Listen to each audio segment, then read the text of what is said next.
The ATFL, short for Anterior Talofibular Ligament, is anatomically located in your ankles and plays an important role in attaching the ankle bone known as the talus to the calf bone known as the fibula. Alongside the PTFL, short for Posterior Talofibular Ligament, and CFL, the Calcaneofibular Ligament, it permits plantar flexion, ankle rotation, prevention of inversion, and ankle stability. Due to the sudden shifts of an athlete's center of gravity, which is fairly common in football, the ankle tends to roll laterally and invert, leading to the ATFL being stretched and torn. Since the ATFL is a ligament, it can't directly be strengthened to prevent injury. However, there are steps that can be followed to reduce chances of injury by strengthening its agonist and antagonist muscle regions, redirecting the stress from the ligament. In the case of plantar flexion, the tibialis anterior acts as the agonist, while the triceps surae, that include the soleus and the gastrocnemius muscles in the calf, act as the antagonists.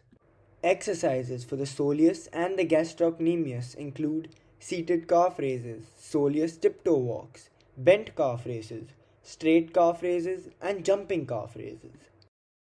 Meanwhile, to strengthen the tibialis anterior, you may perform exercises for your glutes with elastic resistance bands. In addition, some golden rules when preventing all injuries, no matter the kind, include indulging in appropriate warm-ups and cool-downs, maintaining a balanced lifestyle, and listening to your body.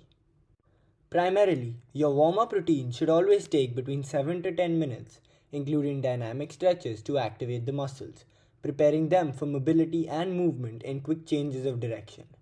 Your cooldowns are also as important, acting as the first step in rest and recovery to prevent chronic injuries.